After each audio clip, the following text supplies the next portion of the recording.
Hello, I'm Jerry Streakey, President of the Congregational Council, and I would like to present a summary of the construction costs for the various projects we have undertaken here at New Life this past summer. Several of the projects are complete, so it seems like a great time to update you on the costs associated with those projects. Before I dive in, I wanted to explain that I will talk through the presentation, which I have on PowerPoint, and Pastor Rockel, our multi-talented recording guru, will do her magic and insert slides when appropriate to help you understand the work and costs for each project. So here goes. Just as a reminder, we experienced a difficult May. There were 2 floods in the office wing and a ceiling collapse in the sanctuary. As a result, several projects were approved by the congregation at a special meeting which was conducted in July. The first of these I would like to discuss is the flooding in the office wing.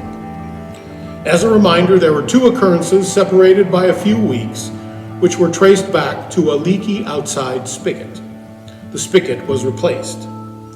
These floods resulted in a moldy smell in the office, which posed a hazard to our staff who works in that area. The repair project started with a group of volunteers gathering to remove all of the furniture from the office wing and the sanctuary. Thank you to all the volunteers who took a few hours out of their Sunday morning to move all of the furniture, office materials, sanctuary materials to the fellowship hall. The construction work could then begin, which consisted of removing and disposing of the existing carpet and base molding, preparing the floor for the new covering, installation of carpet tiles and vinyl flooring in the areas designated by the design team, installing new vinyl base molding, and finishing with a site cleanup. From the estimates we had at the July meeting, the congregation approved a cost of $15,000 for this work. Costs for the project were slightly higher at $17,670 as the design team decided on vinyl flooring instead of carpet tiles in the Genesis room after the estimate and before work began, leading to a slightly higher cost for the project. These costs were covered by funds from the General Reserve Fund. For your information, the Council has the ability to approve expenditures up to $10,000, so the cost overrun was within the limit as granted by the New Life Constitution. The next project I would like to discuss is the ceiling collapse in the sanctuary. The ceiling collapse occurred in May. Along with a large section of the drywall, electrical fixtures, HVAC vents, fire sensor, and sprinkler heads were involved in the collapse. In the time after the initial collapse to when the construction crew started work, further drywall fell. Luckily, there was no damage to the chairs, altar, or piano. An insurance claim was filed, and we had visits from the insurance adjuster as well as an insurance engineer. They came to the conclusion that the cause was age and improper installation, so the claim was denied.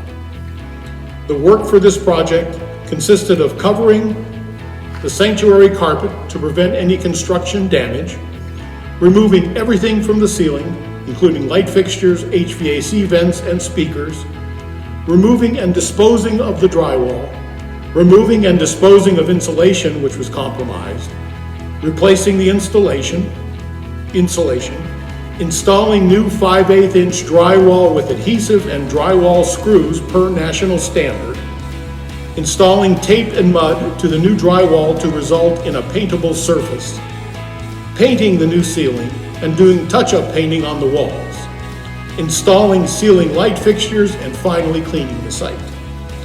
The original estimate from the construction company did not include replacing insulation or painting. At the July meeting, the congregation approved $20,000 for this project. The painting of the ceiling and touch-up of the walls was actually donated. Final cost for the project was $21,665. Again, close to the original estimate and within council approval limits. These costs were covered by funds from the General Reserve Fund. While work was going on and the construction crew was here, the decision was made to make some upgrades in the sanctuary and conduct the narthex remodel project, both of which were approved by the congregation as part of the capital campaign.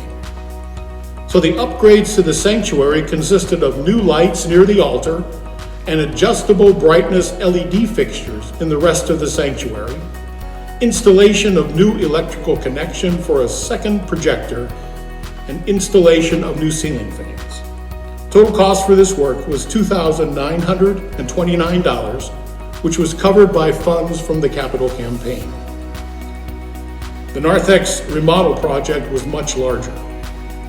It involved removing the walls separating the former library from the narthex, removing and disposing of the carpeting in the narthex, library, classroom hallway, and the confirmation room, removing and disposing of the ceramic tile in the entrance from the parking lot and into the fellowship hall, repositioning electrical fixtures in the former library, removing the name tag cabinet, and installing windows to look into the sanctuary on the west side of the sanctuary entrance doors.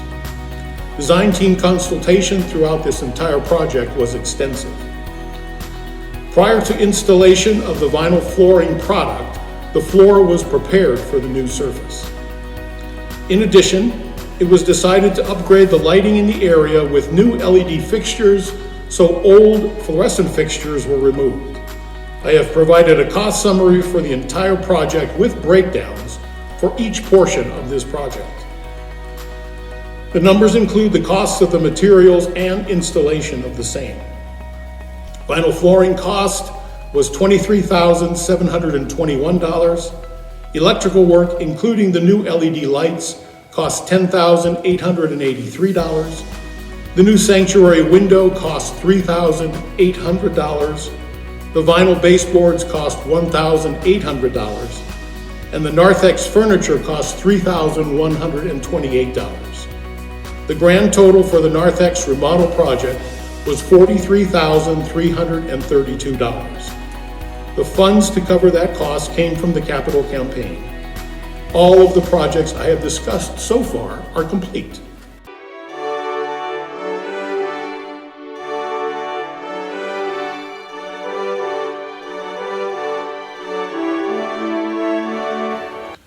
The only project which was delayed due to the congestion in the fellowship hall was the sprinkler system leak repair. As a reminder, 4 leaks in the sprinkler system piping were observed and repaired over the past year. These leaks compromised the system, and it was decided to replace the pipes which have those leaks, and then install a nitrogen generator which would allow the removal of oxygen from that dry system piping in order to prevent further corrosion. Estimates from the contractor were $3,485 to replace the piping in the fellowship hall, $1,475 to replace the pipes in the classroom hallway, and then roughly $1,500 for the nitrogen generator. Since the fellowship hall is now clear of clutter, work is now progressing on that project. The congregation approved $10,000 in July for this project. The funds for this project will come from the General Reserve Fund. In summary, the costs for the completed projects are shown in the next slide. So to date, $39,583 has come from the General Reserve Fund, and $46,004 was taken from the capital campaign to pay for this work. In addition, General reserved funds will be used to cover the cost of the sprinkler system repair project. Finally, with this work done, when we can all reassemble at New Life, the ceiling will not fall on you. The expanded narthex will be a joy. Our staff will be safe from mold, and our building will be properly protected from extensive fire damage. But there is no way that any of these projects could have been done without your prayers, the generosity of your time and talents, as well as your faithful and overwhelming financial support. Let me finish by saying thank you, thank you, thank you.